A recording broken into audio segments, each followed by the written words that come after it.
እርስ በርሳችን እየተጋደልን እርስ በርሳችን ደም እያፋሰስን እርስ በርሳችን እየተፈነቃቀልን ይሄው 60 ዓመት በላይ አሳለፈን። እንባ ስላለብን ደም ስላለብን ክፋት ስላለብን ተንኮል ስላለብን ሴራ ስላለብን ነው ይሄ ሁሉ መከራ የመጣው። የኃጢአታችን ድምር ውጤት። ትላንትና ናፋቂ ትሉናላችሁ፣ ንጉስና ናፋቂ ትሉናላችሁ። አዎ ትላንትን እንናፈቃለን፣ ትላንት ሰላም ስለነበረ። አዎ ትላንትን እንናፈቃለን፣ ትላንት በረከት ስለነበረ። አዎ ትላንትን እንናፈቃለን፣ ባህር አክባሪ ታሪክ ሰሪ ትውልድ ስለነበረ። አዎ ትላንትን እንናፈቃለን፣ ኢትዮጵያን የሚወድ ዓለም የሚያከብረው ሀገር ወዳድ ዜጎች ስለነበሩ። አዎ ትላንትን እንናፈቃለን። ትምህርት እንደዚህ እንደ ካሮት ቁልቁል ያልወረደበት ተምረዋል የተባሉት ትውልዱን የገደሉበት ካሁን ዲግሪ ካለው የኃይለ ሥላሴ የ6ኛ ክፍል ተማሪ ዕውቀት ይበልጣል። እባካችሁ ኢትዮጵያ ላይ ስለሚፈሰው ደም ይገደል፣ እባካችሁ ስለሚሞተው ሰው ይገደል፣ እባካችሁ ስለሚጠፋው ንብረት ግድ ይበለን። እስቲ እባካችሁ እንዘን፣ እባካችሁ እናልቅስ። ሲናስተው ከቀዳማዊ ኃይለ ሥላሴ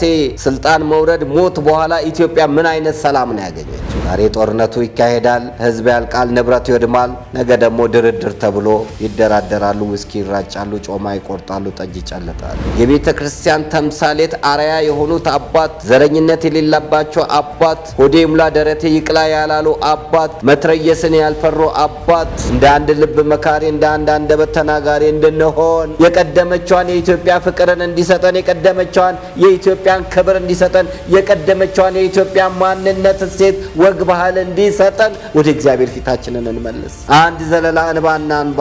የክርስቶስ ሰላም ለሀገራችን፣ ቸርነቱ ለሕዝባችን ይሁን። እንደምሰንብታችኋል። ይህ ደረጀ ዘወይንዬ ሚዲያ ነው። በሚዲያችን ሀገራዊ፣ ታሪካዊ፣ ሃይማኖታዊ፣ ባህላዊ፣ ወቅታዊ ጉዳዮችና ሌሎችም ይቀርባሉ። አብራችሁን በመሆናችሁ ታተርፋላችሁ። ለሌሎች በማካፈል ቤተሰባዊነትን ያጠናክሩ። መልካም ቆይታ ይሁንላችሁ።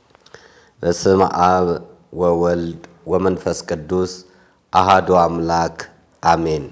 ሰላም እግዚአብሔር ከእናንተ ጋር ይሁን። ውድ የደረጀ ዘወይንዬ ሚዲያ ተከታታዮች እንደምን ሰንብታችኋል? ዛሬ እግዚአብሔር ቢፈቅድና ቢረዳን የተወሰኑ ነጥቦችን እንመለከታለን።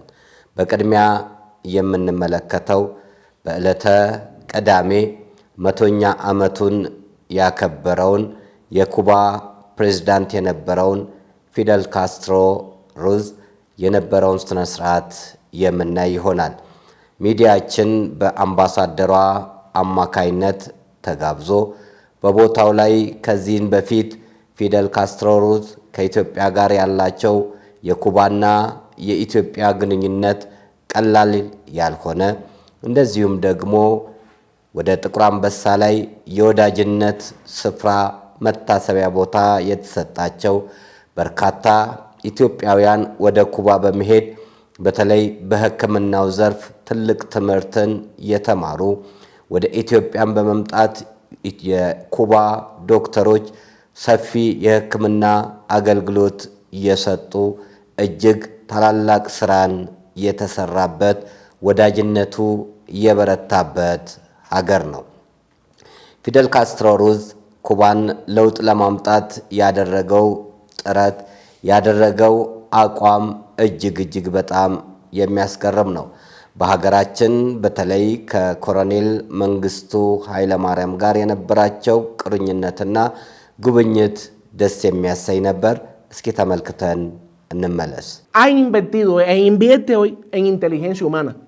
Y esa es una decisión que se tomó una vez en la Sierra Maestra y que se sostiene generación tras generación. Médicos y no bombas, repito. Y ese es nuestro mayor argumento. Mientras nos amenazan, nos bloquean y nos condenan, mientras asfixian como nunca antes a los cubanos, nuestros científicos crean vida. ¿Y para qué sino para poner paz entre los hombres? Han de ser los adelantos de la ciencia, afirmaba José Martí. ¿Por qué pudimos hacer todo esto? No porque tuviéramos los recursos, ni los grandes laboratorios. Bueno, tenemos grandes laboratorios, pero ustedes saben lo que lo estoy diciendo. እንግዲህ ቅዳሜ ዕለት ሚዲያችንና እኛ እንዲሁም ደግሞ ትራቨል ኤጀንሲው ጭምር በክብርት አምባሳደሯ ተጋብዘን ቦታው ላይ በምንገኝበት ሰዓት የተለያዩ ሀገራት አምባሳደሮች ጥሪ የተደረገላቸው እንግዶች ተገኝተዋል። ሌላው እጅግ አስገራሚ የሆነው ፊደል ካስትሮ የልጅ ልጅ የሆነው በቦታው ላይ ተገኝቶ ንግግር አድርጓል፣ መልእክትም አስተላልፏል። የክብር እንግዶቹን በተመለከተ ዶክተር ፊደል አንቶኒዮ ካስትሮ ሲሜሮሽ የአንጋፋው የኩባ አብዮት መሪ የልጅ ልጅ ዓለም አቀፍ ኒኩለር ፊዚስትና አካዳሚሽያን ተገኝቶ ያለውን ሐሳብ ለኢትዮጵያ ያለውን አክብሮት የአያቱን የጀግንነት ስራዎችንም ዘክሯል። እንደዚሁም የተከበሩ ማይሊን ሱዋሬስ ኤልቫራስ የኩባ ሪፐብሊክ አምባሳደር፣ የተከበሩ ሉካስ ዶሚንጎ ሄርናንዴስ በአፍሪካ አንድነት ድርጅት ቋሚ የኩባ ሪፐብሊክ አምባሳደር፣ የተከበሩ የኢንሴን ሚኔሳስ የኮሎምቢያ ሪፐብሊክ አምባሳደር ማለትም በኢትዮጵያ የተከበሩ አበበ አያሌው የኢትዮ ኩባ ማህበር ሊቀመንበር፣ እነ ዶክተር ገረመው እነ ዶክተር መስፍንና በርካታ የኩባ ተማሪዎች ተገናኝተው በስፓኒሽ ቋንቋ ንግግራቸውን በማድረግ የነበራቸው ቆይታ እጅግ በጣም ደስ የሚል ነው። እንግዲህ ኩባና ኢትዮጵያ ወደፊትም ዘላቂ ግንኙነት እንዲኖራቸው ማለትም የቱሪዝም መስኩ የሕክምና ቱሪዝም መስኩ እንዲስፋፋ በርካታ ኢትዮጵያውያን ለሕክምና ወደ ኩባ ሄደው እንዲማሩ ጥረት ማድረግ ይጠበቅብናል። ምክንያቱም በርካታ የተለያየ ሆስፒታል ውስጥ ያሉ የኩባ ተማሪዎች ዶክተሮቻችን በሕክምና አሰጣጥ ረዴም እጅግ በጣም ጠንካራ የሆኑ ኩባ ለኢትዮጵያ ኢትዮጵያ ለኩባ የምታበረክተውና ያበረከተችው አብሮነት፣ አንድነት፣ ስምምነት፣ ፍቅር፣ መረዳዳት ጥሩ የሆነ ነውና መቀጠል አለበት። መሪያቸውንም በማክበራቸው በማሰባቸው እጅግ በጣም ደስ ብሎናል። በቦታው ላይ አክብረው ስለጠሩንም አክብሮታችን የላቀ ነው። ይህን ፊልም በተመለከተ የሀገራቸውን ለራሳቸው በኤዲት ተደርጎ በሚዲያችን ምክንያቱም ቋንቋው ሙሉ ለሙሉ በስፓኒሽ የቀረበ ስለሆነ ወደ ሀገራቸው እንዲላክ ስለጠየቁን እኛም ይሄንን ለአምባሳደሯ የምናስረክብ ይሆናል። በሁለተኛ የምናየው በትላንትናው ዕለት በወመዘክር የተከበረው የቀዳማዊ ኃይለ ሥላሴ ማለትም ቀዳማዊ ኃይለ ሥላሴ ንጉሠ ነገሥት ዘኢትዮጵያ ጃንሆይ 134ኛ ዓመት የልደት በዓል ነው። እንግዲህ ቅዳሜ ዕለት ፊደል ካስትሮ ሩዝ የተወለደበትን 100ኛ ዓመት፣ ትላንትና ደግሞ የኢትዮጵያዊ ንጉሥ የተወለዱበትን 134ኛ ዓመትን አክብረናል ማለትም አስበናል። የተወለዱት በዓላቸው ሐምሌ 16 ነው። ይህንን ፕሮግራም በማዘጋጀት ትልቁን ድርሻ ፋውንዴሽኑን በመመስረት ስራዎችን እየሰሩ ያሉ ኮሚቴዎችን ከልብ እናመሰግናለን። በቀዳማዊ ኃይለ ሥላሴ የልደት በዓል 134ኛው ላይ የተገኙት እነ ልዑል ሚካኤል ክብርት ባለቤታቸው እንዲሁም ልዕልትና ሌሎችም በርካታ ሰዎች በቦታው ላይ ተገኝተዋል። እንግዲህ በዚህ ቦታ ላይ አንዳንድ መልእክቶችን ያስተላለፉ ሲሆን እነ ጋዜጠኛ ደራሲና የታሪክ ተመራማሪ በርካታ ስራን የሚሰራው የአሃዱ ሬዲዮና ቴሌቪዥን ዋና ስራ አስኪያጅ ጥበቡ በለጠም በቦታው ላይ ተገኝቶ መልእክቱን አስተላልፏል። እንደዚሁም እጅግ በአሃዱ ሬዲዮ ላይ መልካም መልእክትን በማስተላለፍ የሚታወቀው አመለሸጋው ዶክተር ዘካርያስም አስተላልፏል። እንደዚሁም ጋዜጠኛ ትዝታም የነበራትን ሐሳቦችን አቅርባለች። ሰዎችም ጥያቄ ካላችሁ አቅርቡ ተብሎ ጥያቄያቸውን አቅርበዋል። ሌሎችም ኢትዮጵያዊነትን የሚያወሳ ንጉሱን የሚያስታውስንም መልእክታትን በዜማ ያቀረቡ ነበረ። እንግዲህ እዚህ ላይ ስንመለከት እኔ ትንሽ ቅር ያለኝ የቀዳማዊ ኃይለ ሥላሴ ንጉሠ ነገሥት ዘኢትዮጵያ በእንደዚህ አይነት መልኩ የልደት በዓላቸው መታሰብ አልነበረበትም። እጅግ በደመቀ እጅግ ባማረ ሁኔታ መታሰብ ነበረበት። የልጆቻችንን ልደት እንኳን የምናከብረው የታዋቂ ሰዎችን ልደት የምናከብረው በከፍተኛ ደረጃ ነው። ትላንትና የሰሩትን በጎ ስራ ማሰብ ግድ ይላል። ምናልባት ይህ ትውልድ ከትላንት እንዲማር አንዳንድ በጎ ስራቸውን ለመጥቀስ እንሞክራለን። ሁሉም ነገስታት ቅዱሳን ናቸው ማለት አይደለም። ሁሉም ነገስታት ትክክል ናቸው ማለት አይደለም። ስተቱን ከምናይ በጎ ነገሩን ለትውልዱ ብናስተምር እጅግ በጣም መልካም ነው። አይደለም በምድራዊ በዓለማዊ ጠባያቸው ብቻ አይደለም፣ መንፈሳውያን የተባሉት እንኳን በምድር ላይ በንግስና ዘመን ሲኖሩ እግዚአብሔርን ይበድላሉ፣ ሰውንም ያሳዝናሉ። ነቢየ እግዚአብሔር ቅዱስ ዳዊት 40 ዓመት የፈረደውን እንኳን ብንመለከት እግዚአብሔርን በድሏል፣ አሳዝኗል፣ ኦርዮንን አስገድሏል፣ ቤርሳቤ ጋር ደርሷል።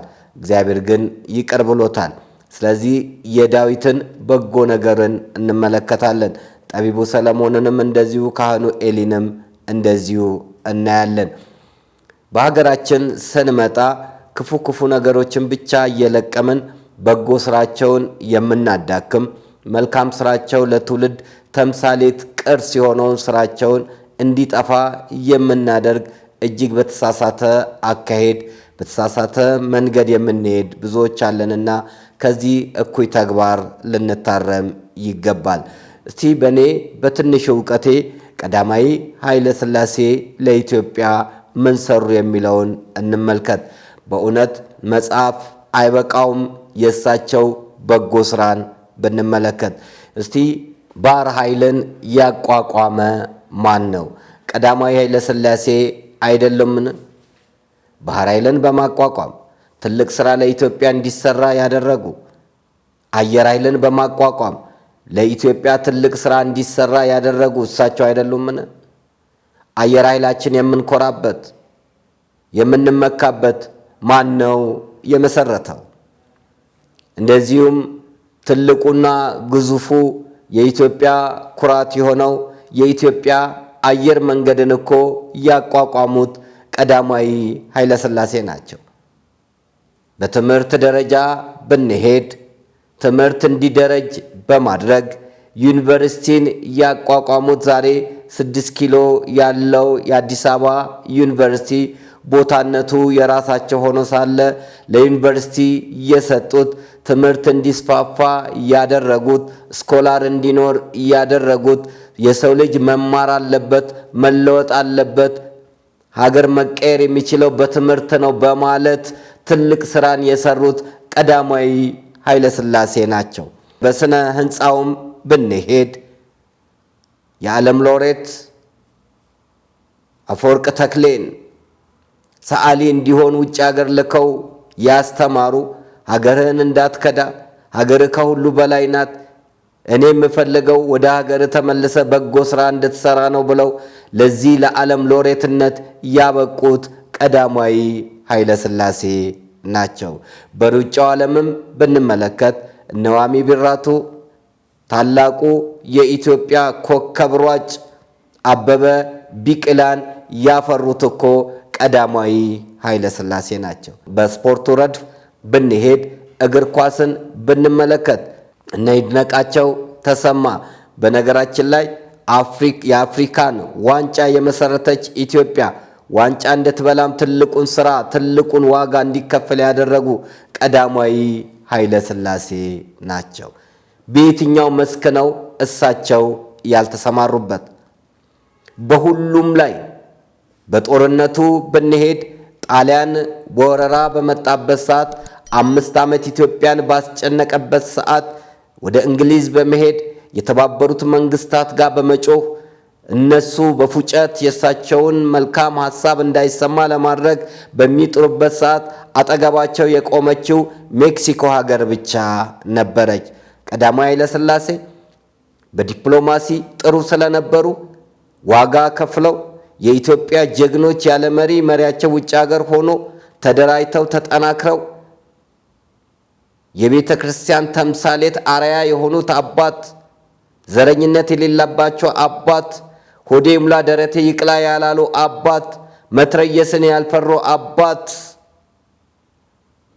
ታላቁ ጳጳስ አቡነ ጴጥሮስ መሬቷን ገዝተው በመትረየስ ሲሞቱ በርካታ ኢትዮጵያውያን ዋጋ ሲከፍሉ በማጨው በተለያየ ቦታ ቀዳማዊ ኃይለ ሥላሴ ባደረጉት መሪ መሰረት ኢትዮጵያ ዳግመኛ ቅኝ ግዛት ለመግዛት አስቦ ያልተሳካለትን ጣሊያንን ያሳፈሩ፣ ሞሶሎኒ አንገቱን እንዲደፋ ያደረጉ፣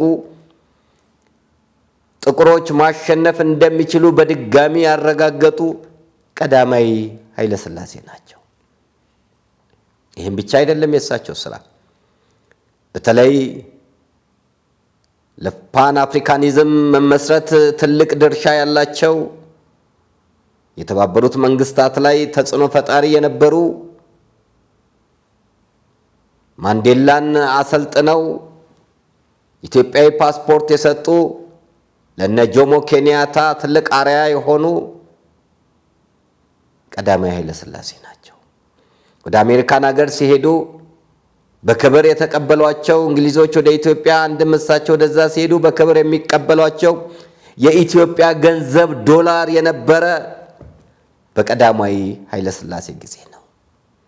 ኮሪያን በተጨነቀችበት ሰዓት ኢትዮጵያኖችን መርቀው የሸኙ አንድ ወታደር እንኳን ሳይማረክ ወደ ኢትዮጵያ የመጡ አንድ ወታደር ሳይማረክ ሰማዕትነትን ከፍለው ለተጨቆነው ሕዝብ፣ ላዘነው ሕዝብ፣ ግራ ለገባው ሕዝብ ከጎን እንዲቆም ያደረጉት የኮሪያ ዘማቾችን እንዲሄዱ ያደረጉት ቀዳማዊ ኃይለ ሥላሴ ናቸው። በተለይ ለቅድስት ኦርቶዶክስ ተዋሕዶ ቤተክርስቲያን ያላደረጉት ምን አለ? አሁን የምንመለከተውን አክሱም ጽዮን ማርያምን ማን ያሰራው? አፄ ኃይለ ሥላሴ አይደሉምን? ቁልቢ ገብርኤልን ያለውን ማን ያሰራው? አፄ ኃይለ ሥላሴ አይደሉምን? ኤርትራ ስንሄድ ደብረ ቢዘንን ስንወጣ የቅድስት ሥላሴን ቤተክርስቲያን ያሰሩት አፄ ኃይለ ሥላሴ አልነበሩምን? ሌላው ከ1500 ዓመት በላይ ከግብፅ ሲመጣ የነበረውን የጵጵስና ሂደት እንዲቀር አድርገው የመጀመሪያውን የኢትዮጵያ ፓትርያርክ ኢትዮጵያ ራሷ እንድትመርጥ ያደረጉት አፄ ኃይለ ሥላሴ ናቸው። ኢትዮጵያ ኦርቶዶክስ ተዋሕዶ ቤተክርስቲያን የአፄ ኃይለ ሥላሴን ውለታ መቼም ይሁን መቼ ልትረሳው አይገባም። ልትረሳው አይገባም። ጵጵስና ሹመት በሚመጣበት ሰዓት ሁልጊዜ የእሳቸው በጎ ነገር መታሰብ አለበት። ከግብፅ እንዳይመጣ ያደረጉ፣ ኢትዮጵያን የራሳቸውን ጳጳስ እንዲሾሙ ያደረጉ አፄ ኃይለ ሥላሴ ናቸው። በርካታ ገዳማትን በመርዳት በርካታ አብያተ ክርስቲያናትን በማሳነጽ መሬት በመስጠት ያልገቡበት ቦታ ከቶ ምን አለ?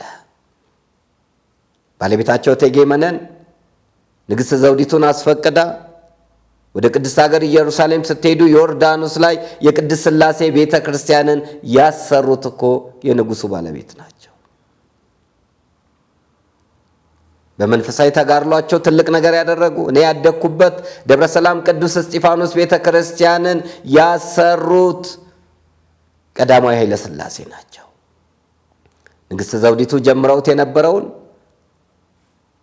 እንዲለወጥ አድርገው አሁን ያለውን ቤተክርስቲያን ያሰሩ፣ ዙፋናቸው ያለበት የእርሳቸውና የባለቤታቸው ዙፋን ያለበት እየመጡ ሲያስቀድሱ የነበረው ደብረ ሰላም ቅዱስ እስጢፋኖስ ቤተክርስቲያን ነው። መቼም ሊዘነጋ አይገባም። ሲዘምቱ ሰገሌ በሚዘምቱበት ሰዓት እስጢፋኖስን ተማጽነው ነውና የሄዱት። እኚህ ሃይማኖተኛ የሆኑ አባት፣ ለሀገር በጎ የሰሩ አባት፣ በእድሜያቸው የገፉ አባት ላይ ንጉሱን ገለን ፓትርያርክን ገለን ሰላም ማግኘት ግን አልቻልንም። ቀዳማዊ ኃይለ ሥላሴ ለኢትዮጵያ ያደረጉትን በጎ ተግባር በክፉ በመመለስ ያስተማሯቸው ልጆች ጮኸውባቸው በክብር እንኳን አውርደው ስልጣን መያዝ ሲቻል እኚህን አዛውንት ገሎ ስልጣን መያዝ ግን እርግማናቸው፣ ሐዘናቸው፣ እንባቸው ኢትዮጵያ እንደበሶ እንድትበጠበጥ እንደ ኖህ መርከብ እንድትናወጥ አድርገዋል። እስቲ እናስተውል። ከቀዳማዊ ኃይለ ሥላሴ ስልጣን መውረድ ሞት በኋላ ኢትዮጵያ ምን አይነት ሰላም ነው ያገኘችው? በሰላሙ ረገድ ብናይ በደርግ ጊዜ የነበረው ጦርነት፣ ቀይ ሽብር፣ ነጭ ሽብር እየተባለ ወጣቶች እንደ ቅጠል የረገፉበት፣ ደም እንደ ውሃ የፈሰሰበት ጊዜ፣ ከዛም በኢህአዴግ ጊዜ ባድሜ ተብሎ የነበረው ጦርና አሁን ደግሞ በብልጽግና ጊዜ በተለያየ አቅጣጫ ያለው ጦርነት ሀገሪቷ እኮ ሰላም ማግኘት አልቻለችም። እርስ በርሳችን እየተጋደልን እርስ በርሳችን ደም እያፋሰስን እርስ በርሳችን እየተፈነቃቀልን ይሄው 60 ዓመት በላይ አሳለፍን።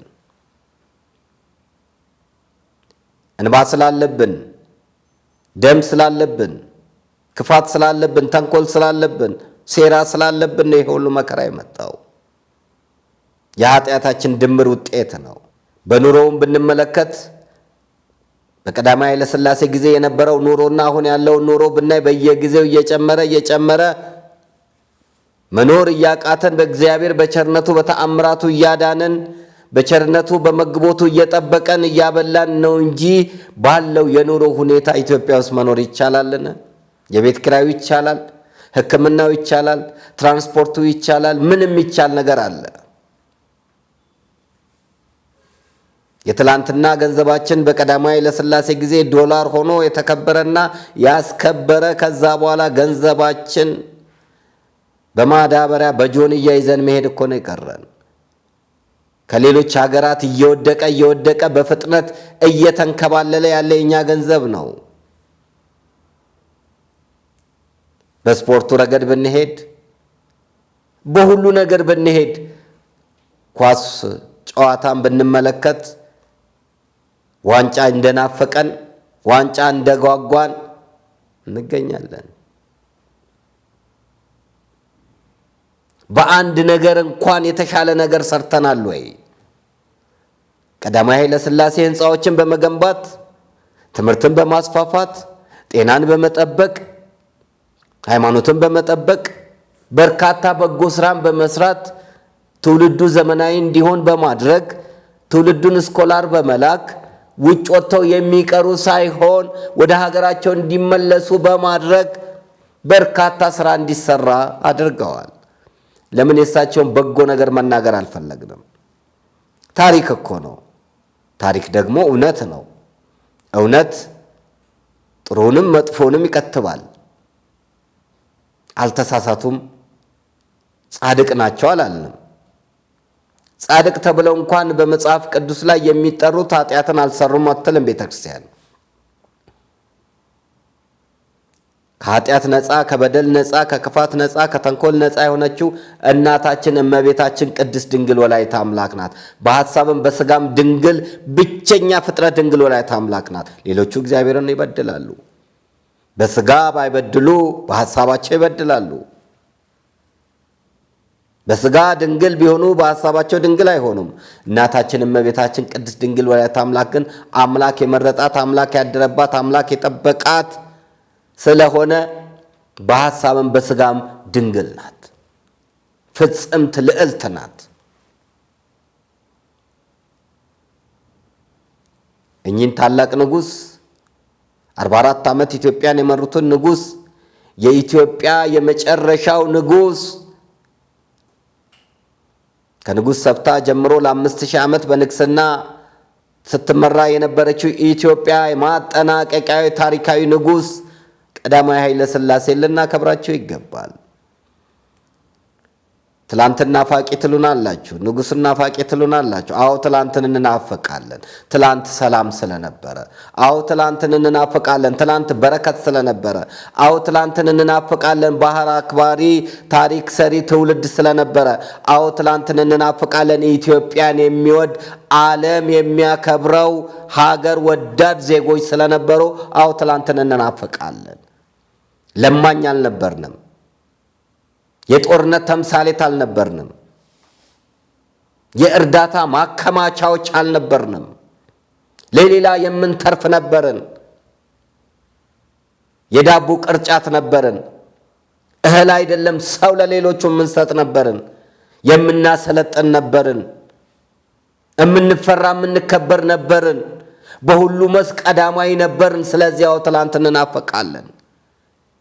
የአሁኑን ጦርነት ለናፍቅለ፣ እርስ በርስ የምንገዳደለውን የአሁኑን ድህነት ለናፍቅለ፣ የአሁኑን ዘረኝነት ለናፍቅለ፣ የአሁኑን በሽታ ለናፍቅለ፣ የአሁኑን ክፋት፣ የአሁኑን ጠባብነት፣ ጎጠኝነት ለናፍቅለ። ሰንደቅ ዓላማዋን ያስከበሩትን የትላንቱን እናፍቃለሁ። ኢትዮጵያዊ ወዳዶችን እናፍቃለሁ። ተከባብሮና ተዋዶ የሚኖር ህዝብን እናፍቃለሁ። ቤቱን ክፍት አድርጎ ጠብቅልኝ ብሎ ለጎረቤት የሚሄደውን ህዝብ እናፍቃለሁ። እስልምናና ክርስቲያኑ ተዋዶና ተከባብሮ የሚኖርበትን ያንን እሴት እናፍቃለሁ። በእድር በእቁቡ የሚረዳዳውን ህዝብ እናፍቃለሁ።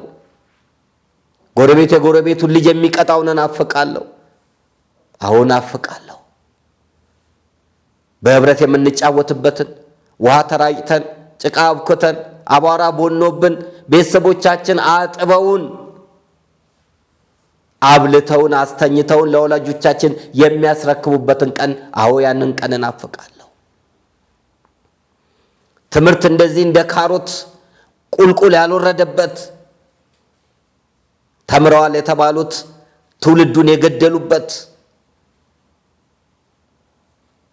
ካሁን ዲግሪ ካለው የኃይለ ሥላሴ የስድስተኛ ክፍል ተማሪ ዕውቀት ይበልጣል። እናፍቃለሁ።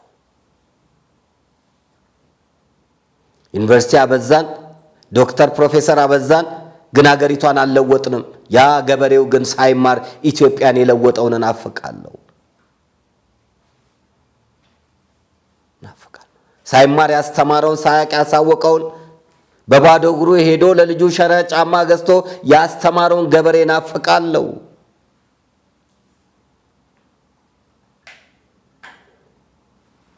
በሁሉ በጎነት፣ በሁሉ ጥሩነት፣ በሁሉ መልካምነት የነበረበትን ጊዜ እናፍቃለሁ። እኛ ሐሳብ ንጉሣዊ አገዛዝ ይቀጥል አይደለም፣ የዘር ንግስና ይቀጥል አይደለም። ነገር ግን የዘር ንግስና ባይቀጥል ኢትዮጵያ ለመሆኑ አንድ ቀን ፕሬዝዳንቷን መርጣ ታውቃለች? አንድ ቀን ጠቅላይ ሚኒስትሯን መርጣ ታውቃለች? አንድ ቀን እስከ ዛሬ ድረስ ኢትዮጵያ መሪዋን መርጣ ማታውቅ ሀገር ናት። መሪዋን በፍጹም አልመረጠችም።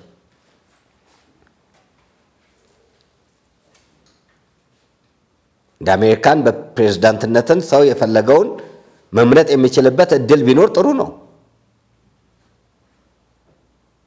ፓርቲዎች ከዘረኝነት ጸርተው ለእውነት ስለ እውነት ቢቆሙና ቢወዳደሩ የጭንቅላት ውድድር እንጂ የጠመንጃ ውድድር ባይኖር መልካም ነው።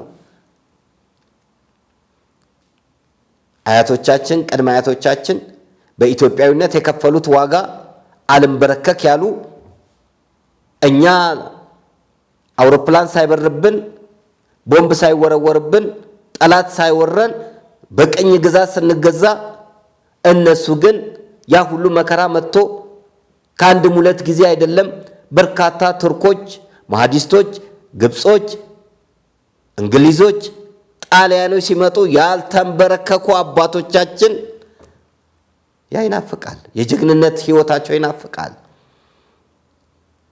እንደኛ እርስ በርስ መገዳደል አይደለም፣ ለጠላት አሳልፎ መስጠት አይደለም። ስለዚህ ቀዳማዊ ኃይለ ሥላሴ በኢትዮጵያ ላይ ያደረጉት አበርክቶ በኢትዮጵያ ላይ የሰሩት ስራ ቀላል ስራ አይደለም። በእውነት እንመሰክራለን። ትልቅ ስራ ሰርተዋል። ትልቅ ለውጥ ለኢትዮጵያ አምጥተዋል። ኢትዮጵያ ቅኝ ግዛት እንዳትያዝ አድርገዋል። በሁሉ መስክ እሳቸው የሰሩ ስራ ቀላል አይደለም። እዚህ መልካሙን ነገር ብንመለከት ምን አለ? ጥቁር ሰሌዳ ላይ ነጥብ ካለ ነጥቡን እኮ ብንሸፍነው ሙሉውን ይታየናል። ነጥቧን ብቻ ለምን ፈልገን እናወጣለን? ሀገር በማቆየት ሀገር በመገንባት ሃይማኖት በማስጠበቅ ትልቁን ስራ ሰርተዋል። ለቤተክርስቲያን ጎንበስ ብለው ለሳቸው ደግሞ ሌሎች መሪዎች መጥተው ጎንበስ ሲሉ ተመልክተናል። አስቀዳሽ ንጉስ፣ በዓል አክባሪ ንጉስ፣ ፈራሃ እግዚአብሔር ያላቸው ንጉስ፣ ሃይማኖትን የሚወዱ ንጉስ። አሁን ማን ነው ሃይማኖትን የሚያከብር? ጥላቻ ብቻ፣ ክፋት ብቻ፣ ምቀኝነት ብቻ ይሄ መልካም አይደለም። የቀደሙት መሪዎች ለሀገር አንድ ነገር አቆይተው ስማቸው እንዲወሳ የሚያደርጉበት በርካታ ስራዎችን ሰርተዋል። እኛም ልንሰራ የሚገባው ይሄንን ነው። በትምህርቱ ዘርፍ ትውልዱ የተሻለ እውቀት እንዲኖረው ማድረግ። አሁን እኮ ስደተኛ ትውልድ፣ ቃሚ ትውልድ፣ አጫጭ ትውልድ፣ ቁማርተኛ ትውልድ፣ ሱሰኛ ትውልድ፣ ገንዘብ ወዳድ ትውልድ፣ በቁሙ ወራሽ ትውልድ፣ አባት ሲሞት የአባቴን ድርሻ እያለ እናቱን ፍርድ ቤት፣ እናት ስትሞት የእናቴን ድርሻ እያለ አባቱን ፍርድ ቤት የሚያቆም ትውልድ፣ በአቋራጭ የሚከብር ትውልድ፣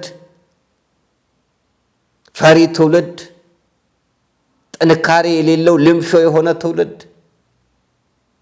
እያፈራን አይደለም ያለ ነው። እውቀት አልባ ትውልድን፣ ባህል አልባ ትውልድን፣ ማንነት አልባ ትውልድን እያፈራን አይደለንም ያለ ነው። በትላንትና ታሪኩ የማይኮራ ትላንትናን የረሳ ትላንትና የዘነጋ ከኢትዮጵያዊነት ይልቅ ውጭ ሀገርን የሚናፍቅ አይደለም ያለን።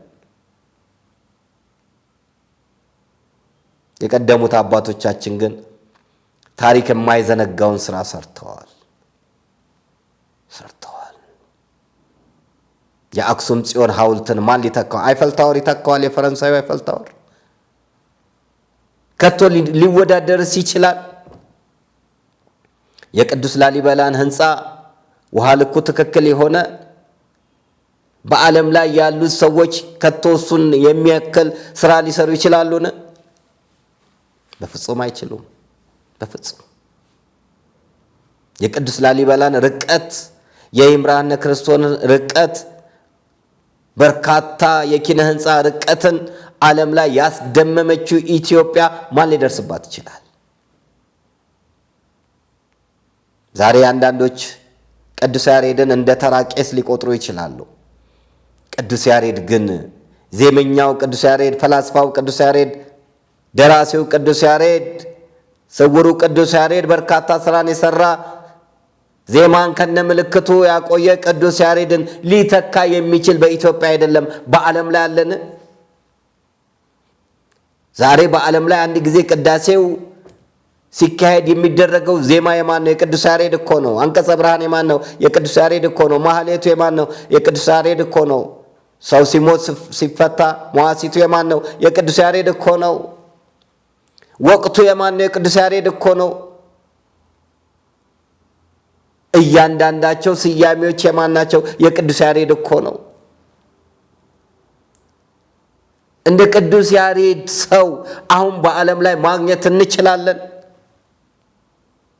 ግዕዝ፣ ዕዝል፣ አራራይ ዜማን የደረሰውን ታላቁን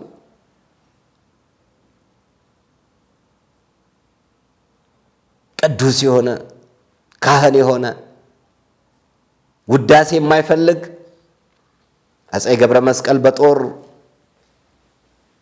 ከስሜት የተነሳ እግሩን ሲወጋው ደሙ እየፈሰሰ እሱ ግን ምንም ያልመሰለው ምን ላደርግልህ ሲለው ልቀቀኝ ለመንን ያለ ሹመት የማይፈልግ ቅዱስ ያሬድ። ይሄንን እኛ እንደ ተራ ነገር እንመለከተዋለን። ባዶ ስለሆነን እኮ ነው። ምክንያቱም ፍሬ ያላት ማሽላ ዘንበል ትላለች። ባዶ የሆነ ሰው ትላንት አባቶቹን አያከብርም። ባዶ የሆነ ሰው ትላንትን ይረሳል። ባዶ የሆነ ሰው የአባቶቹን ዋጋ ያቃልላል። እኛ ግን ትላንትን ልንዘክር ያስፈልጋል። አሜሪካን ሀገር የሁሉም መሪዎች ሐውልት አለ። የሁሉም መሪዎች የሰሩትን ስራ ለማስታወስ። እኛ ጋር ግን ስንት ዋጋ የከፈሉትን ረስተን ራሳችንን ብቻ እንክባለን። ሌላው እጅግ በጣም እያሳዘነን ያለው አሁን ሰሜን ላይ የተነሳው ጦርነት ነው። መቼም ወያኔ ለትግራይ ህዝብም ለኢትዮጵያም ጥሩ ሆኖ አያውቅም። ላይገባን ይችላል። የትግራይ ተወላጅ ይሁንን ላንረዳ እንችላለን። ዘረኝነት የተከለብን እሱ ነው። መለያየትን የተከለብን፣ በቋንቋ በጎጥ እንድንከፋፈል ያደረገን እርሱ ነው። ኢትዮጵያ አንድ ሰራዊት ብቻ ነበራት። የየክልል ሰራዊት አንዱ ለአንዱ ጠላት እንዲሆን ያዘጋጀው እሱ ነው። የሰንደቅ ዓላማ ክብር እንዲጠፋ ጨርቅ ብሎ ያሳየ ያስተማረ እሱ ነው። ዛሬ ግን እርስ በርሱም ተከፋፍሎ ተቆራርሶ አልቆ ትላንትና ትግራይ ተነካች ብለው ማንም ሳይጠይቃቸው በፍቃዳቸው እድሜያቸው ለጦርነት ሳይደርስ እንኳን የገቡ ልጆች ዛሬ ግን መግባት ያልቻሉ ብዙዎች አሉ። ወደ አዲስ አበባ ሲመጡ እየታገቱ የሚወሰዱ ብዙዎች አሉ። ከተለያየ ቦታ የሚታፈሱ ብዙዎች አሉ። ያ እንግዳ ተቀባይ የሆነ የትግራይ ህዝብ፣ እግር አጥቦ የሚቀበል የትግራይ ህዝብ፣ ሰው ወዳድ የሆነ ሃይማኖት ወዳድ የሆነ የትግራይ ህዝብ፣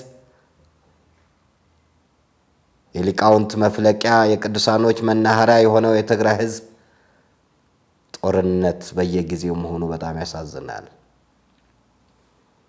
ግማሾቹ ተሰደው ወደ አዲስ አበባ ሲመጡ ቤት ኪራይ የምትጨምሩ ሰዎች እባካችሁ ከምታገኙት ገንዘብ በረከት የለውም፣ ረድኤት የለውም። ዛሬ ጦርነቱ ይካሄዳል፣ ህዝብ ያልቃል፣ ንብረት ይወድማል። ነገ ደግሞ ድርድር ተብሎ ይደራደራሉ፣ ውስኪ ይራጫሉ፣ ጮማ ይቆርጣሉ፣ ጠጅ ይጨልጣሉ። ይሄ ደሃ ህዝብ ነው የሚጎዳው። ይሄ ምስኪን ህዝብ ነው የሚጎዳው። አማራ ክልል ውስጥ ያለው ጦርነት ያሳዝናል፣ በጣም ያሳዝናል። ብዙ ህዝብ ማለቁ፣ ተማሪዎች እንዳይማሩ ችግር መፈጠሩ ያሳዝናል። አማራ ጠንካራ ህዝብ፣ ኢትዮጵያዊነቱን የሚወድ ህዝብ፣ ኢትዮጵያዊነቱን የሚያከብር ህዝብ፣ በሰንደቅ ዓላማው የማይደራደር ህዝብ። ግሸን ብትሄዱ አረንጓዴ፣ ቢጫ፣ ቀይ ከኦሮሚያና ከትግራይ ይልቅ ሰንደቅ ዓላማ ከብሮ የሚታይበት ክልል አማራ ክልል ላይ ነው። ትግራይ ሰንደቅ ዓላማዋ እንዲጠላ፣ የወያኔ ሰንደቅ ዓላማ አርማ እንዲታይ ኦሮሚያም ላይ እንደዛው ሲደረግ፣ አማራ ክልል ላይ ግን ጎልቶ የሚታየው አረንጓዴ፣ ቢጫ፣ ቀይ ሰንደቅ ዓላማ ነው። ሀገር ወዳድ ሰንደቁን አክባሪ የሆነ ህዝብ ነው። ዛሬ ያ ህዝብ ጋር ጦርነት ተካሂዶ ደም መፍሰሱ፣ ህዝብ መፈናቀሉ ያሳዝናል። ወደ ኦሮሚያም ብንሄድ እንደዛው ውሃ ሲጠየቅ እርጎ የሚሰጠው ወተት የሚሰጠው ህዝብ፣ ማደጎ ጉዲፈቻ ብሎ የሌላውን ሰው የሚያሳድግ ህዝብ፣ ክፋት ተንኮል የሌለበት ህዝብ፣ ከሁሉ ጋር በሰላምና በፍቅር የሚኖር በኢትዮጵያዊነቱ የማይደራደር፣ አድዋ ሲባል በርካታ የኦሮሞ ጀግኖች ዋጋ የከፈሉበት፣ ማይጨው ሲባል እንደዛው ትልልቅ ስራን የሰራ በርካታ ጀግኖችን ምሁራንን ያፈራ ዛሬ በተለያየ ቦታ ጦርነት ነው። ይሄ ጦርነት እንዲቆም ሁላችንም ወደ እግዚአብሔር እንመለስ፣ ወደ እግዚአብሔር እንጸልይ። እጅግ በጣም ውስጥን የሚያቆስል ነው። ከጦርነት መልካም ነገርን አናገኝም። ከጦርነት ሰላምን አናገኝም። ከጦርነት በረከት አናገኝም። ከጦርነት እድገት አናገኝም። እርስ በርሳችን ነው የምንገዳደለው ያለ ነው። እርስ በርሳችን ለስልጣን ተብሎ፣ ለሌላ ለምንም አይደለም፣ ለስልጣን ተብሎ እየተባላን እየተነካከሰን ያለ ነው። ወጥቶ መግባት ከብዷል። አስጨናቂ ነው። ኢትዮጵያ ይሄ አልነበረም መገለጫዋ። ኢትዮጵያ ይሄ አልነበረም ለዓለም ላይ ተምሳሌትነቷ። ዛሬ ግን የጦርነት ተምሳሌት ሆነናል። የረሃብ ተምሳሌት ሆነናል። የብድር ተምሳሌት ሆነናል። የክፋት ተምሳሌት፣ የስደተኛ ተምሳሌት ሆነናል። የኢትዮጵያዊነት መገለጫችን ይሄ አልነበረም። በጀግንነት ነው የምንታወቀው። በመረዳዳት፣ በመደጋገፍ፣ በመከባበር ነው የምንታወቀው። እባካችሁ ኢትዮጵያ ላይ ስለሚፈሰው ደም ይገደን። እባካችሁ ስለሚሞተው ሰው ይገደን። እባካችሁ ስለሚጠፋው ንብረት ግድ ይበለን እስቲ። እባካችሁ እንዘን፣ እባካችሁ እናልቅስ። ከፊታችን ዕለተ ዓርብ ጾመ ፍልሰታ ይገባል፣ ነሐሴ 1። ይህንን 2 ሱባኤ ካልጋ ወርደን ከደርቡ ወርደን ከተለያዩ ሥጋዊ ፍላጎታችን ተቀንሰን ትተን ስለ ኢትዮጵያ እናልቀስ፣ ስለ ኢትዮጵያ እንጩህ።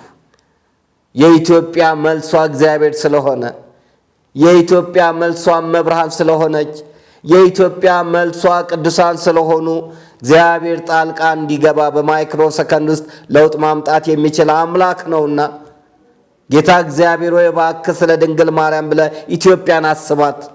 ጦርነቱ በቃን፣ ስደቱ መከራው በቃን። ማረን፣ ይቅር በለን፣ ራራለን።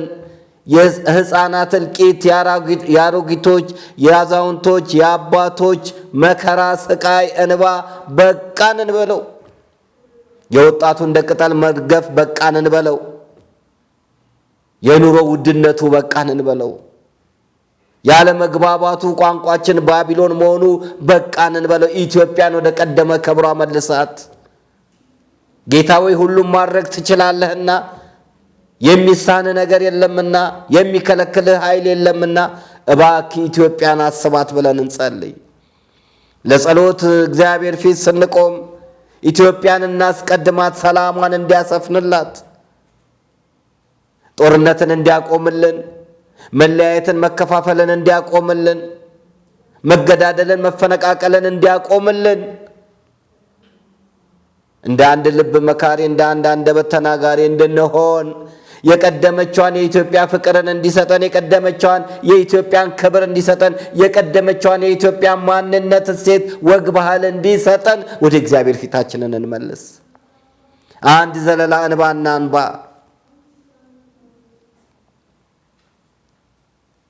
ራሔል እንባዋን ስላነባች የራሔል እንባ በራማ ተሰማ። መንበረ ጸባዖትን አንኳኳ። የአብርሃም የይስሐቅ ያዕቆብ አምላክ እግዚአብሔር ሆይ ወዴት አለ አለች። ራሔል ተጨንቃ ግብፃውያን ሲያስጨንቋቸው ለ430 ዘመን እስራኤልን አስጨንቀው በእስራኤል ደም ይህንን ፒራሚድ ስለሰሩ ምጧ መጥቶ በተጨነቀችበት ሰዓት እንድትወልድ እንኳን ስላልፈቀዱላት ወንድ ከሆነ እርገጪው የእስራኤል የወንድ ልጅ ደም መሬቱን ያጠነክረዋል ብለው መንታ ወልዳ ልጆቿን እንድትረግጥ ሲደረግ የራሔል ከንፈሮች ልጆቿን መሳም ሲያቅታቸው፣ የራሔል ጡቶች ልጆቿን ማጥባት ሲያቅታቸው፣ የራሔል ክንዶች ልጆቿን ማቀፍ ሲያቅታቸው ራሔል ወደ እግዚአብሔር አነባች። ሊቀ መላእክት ቅዱስ ሚካኤልና ሊቀ ነቢያት ቅዱስ ሙሴን ልኮ ሕዝቤን ልቀቅ አለው። ፈርዖን ልቡ ደነደነ። አንተንም አላቅም ሕዝቡንም አልለቅም አለ። 9 ተአምራትን አደረገ። 10ኛው በኵረ ሞትን አመጣ። 11ኛው ስጥመተ ኤርትራን አድርጎ ፈረስና ፈረሰኞችን በኤርትራ ባህር ጥሎ እስራኤል ተሻገሩ። እንዲህም ብለው ዘመሩ። የሙሴ እህት ማርያም ከበሮን አነሳች። ንሴብሖ እግዚአብሔር ተዋጊ ነው፣ ስሙም እግዚአብሔር ነው አለች። እኛም ከበሮ አንስተን ንሴብሖ እንድንል ባህረ ኤርትራን እንዲያሻግረን ከመከራ እንዲያወጣን፣ ከግብፅ ባርነት እንዲያወጣን፣ ከስቃይ እንዲያወጣን፣ ከጭንቅ እንዲያወጣን፣ ከኑሮ ውድነት እንዲያወጣን፣ ከጦርነት እንዲያወጣን ወደ እግዚአብሔር እንደ ራሔል እናልቅስ። የራሔል አምላክ ወዴት አለ? ይበቃታል ኢትዮጵያ እርስ በርሷ መገዳደሏ፣ ይበቃታል ኢትዮጵያ እርስ በርሷ መፈነቃቀሏ፣ ይበቃታል ኢትዮጵያ በየጊዜው ደም መፍሰሱ፣ ሕፃናት ዋይታ ይበቃል ብለን ወደ እግዚአብሔር እንጩህ። ኢትዮጵያ እንደ ራሔል እንዴት ታጣለች? እኛ የራሔልን እንባ ስናነባ እግዚአብሔር መልአኩን ይልካል። እኛ የራሔልን እንባ ስናነባ እግዚአብሔር ነቢዩን ያስነሳል።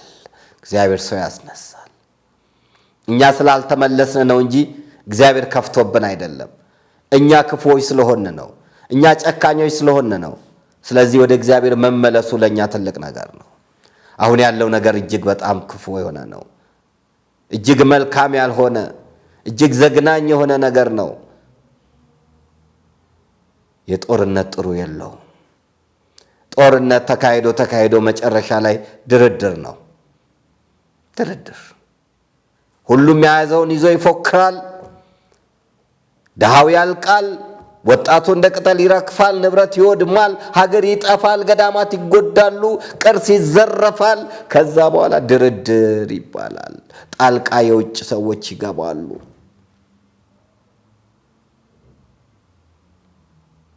ምንድን ነው የሚጠቅመን?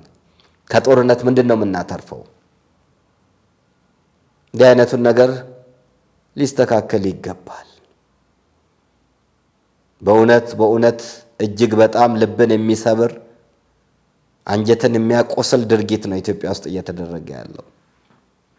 መቼ ነው የምንመለሰው? መቼ ነው የምንታረመው? መቼ ነው ህብረት የምንፈጥረው? መቼ ነው አንድነት የምናመጣው? ይሄ ግን በጣም ይናፍቃል። እንግዲህ እግዚአብሔር እንዲታረቀን በተለይ የእመቤታችን የቅድስት ድንግል ወላዲተ አምላክን የፍልሰቷን ጾም በተለያዩ ገዳማት በተለያዩ አብያተ ክርስቲያናት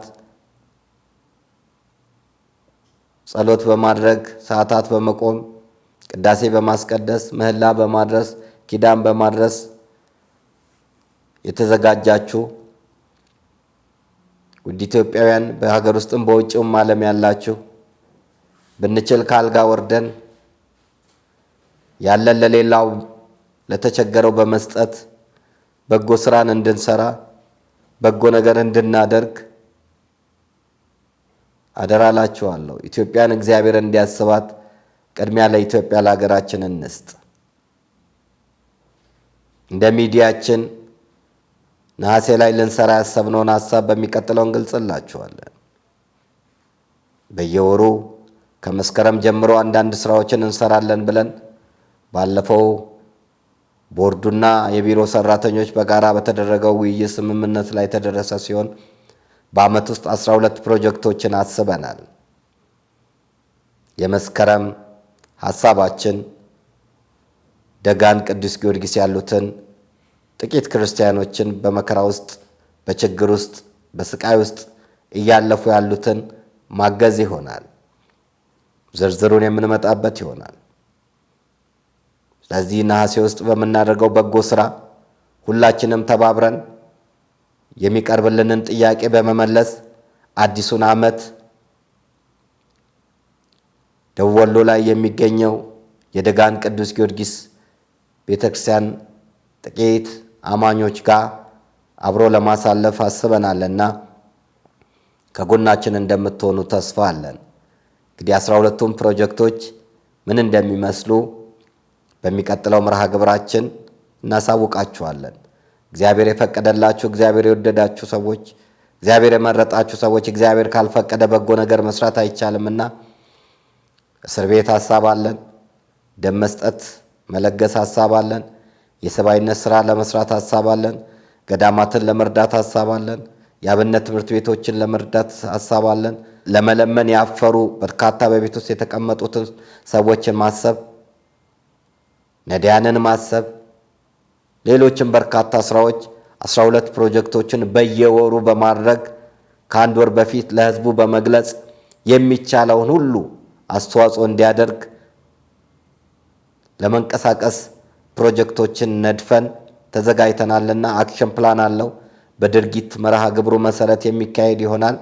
የመስከረም ወር የ2019 አዲሱ ዓመት የሚጎበኘው የሚረዳው ደጋን ቅዱስ ጊዮርጊስ ከኮምቦልቻ ከ13 እስከ 25 ኪሎ ሜትር ርቀት ላይ የሚገኘው ደጋን ቅዱስ ጊዮርጊስ ነው። ለምን ተመረጠ፣ እንዴት ተመረጠ የሚለውን ምን ያስፈልጋል የሚለውን የምናየው ይሆናል።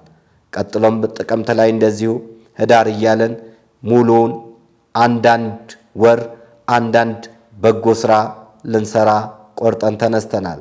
ጸሎታችሁ ይርዳል።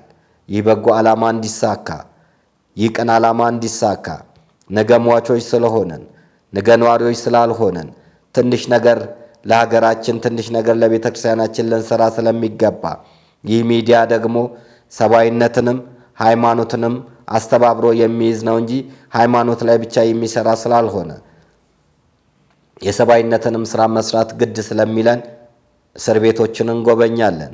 ሆስፒታሎችን እንጎበኛለን፣ የተፈናቀሉትን እንጎበኛለን። ሌሎችም በርካታ ቦታዎች ላይ የምንሄድ ይሆናልና ከጉዟችን ጋር አብራችሁ ተጓዙ፣ ከሐሳባችን ጋር አብራችሁ ተዛመዱ። ይህንን ቅን ተግባር በጋራ ሆነን እንጀምር። ግድ የላችሁም፣ እግዚአብሔር የተሻለ ነገር አለው። እኛ እንጀምረው። 2 ቻይናዎች ተራራ አጠገብ ሆኖ ይህን ተራራ እናፍርሰው ሲለው አንችለውም ቢል ቀበል አድርጎ እንዲህ አለ፣ እኔ እናንተን ጀምረው የሚቀጥለው ትውልድ ይፈጽመዋል ይጨርሰዋል አለ። እኔና እናንተ እንጀምር። መስከረምን ለደጋን ቅዱስ ጊዮርጊስ፣ ጥቅምትን ለከሌ እያለን በየወሩ በምንችለው አቅም የሚቻለንን እናደርግ። እግዚአብሔር ተጨምሮበት ለአንድ ሰው እንኳን በጎ ነገር ማድረግ ትልቅ በረከት እንደሆነ እናምናለን። ዝርዝሩን ስናቀርብላችሁ ራሳችሁን በየትኛው ወር ላይ እንደምታዘጋጁ በማቅረብ እኔ በዚህ ወር ላይ በሚደረገው ፕሮግራም እንዲህ እሳተፋለሁ ልትሉ ትችላላችሁ። ገንዘብ ብቻ አይደለም፣ ዱቄት ሊሆን ይችላል፣ እስክሪፕቶ ደብተር ሊሆን ይችላል፣ የንጽህና መጠበቂያ ሊሆን ይችላል፣ የጸሎት መጽሐፍ ሊሆን ይችላል። ሌሎች በርካታ በማቴሪያልም የሚቀርቡ አሉ። በገንዘብም የሚሆን ነገር ስላለ ያንን ስራ እንሰራለን ብዬ ተስፋ አደርጋለሁ። መቼም ስለ ኢትዮጵያ ዝም አንልም። መቼም ስለ ተዋህዶ ዝም አንልም። መቼም ስለሚፈሰው ደም ስለሚፈናቀለው ሰው ዝም አንልምና ሁላችንም አንድ ሆነን ወደ እግዚአብሔር እንድንጮር በፍቅር ጥሪያችንን እናቀርባለን። ለዛሬ እዚህ ላይ ይብቃል። ነገ እግዚአብሔር ቢፈቅድ ቢረዳን ደግሞ በሌላ ሐሳብ እንመጣለን። እስከዛው ስትሄዱ የጎደለው ሞልቶ የጠፋው ተገኝቶ ይጠብቃችሁ። የእግዚአብሔር ቸርነት፣ የእናታችን የእመቤታችን የቅድስት ድንግል ማርያም አማላጅነት፣ የጻድቁ አባቴ የአቡነ ሲኖዳ ተራዳይነት አይለየን። ሰላም ለኢትዮጵያ ይሆን። አሜን። እኛ በትላንትናና በነገ መካከል ያለን ዛሬ ነን። ዛሬ ላይ ሆነን ነገን በበጎ ነገር እንገንባ። ነገ አዲስ ቀን ነው። ቀኑም ደግሞ ደስ ይላል። ደረጀ ዘወይንዬ ሚዲያ ኢትዮጵያዊ ማንነት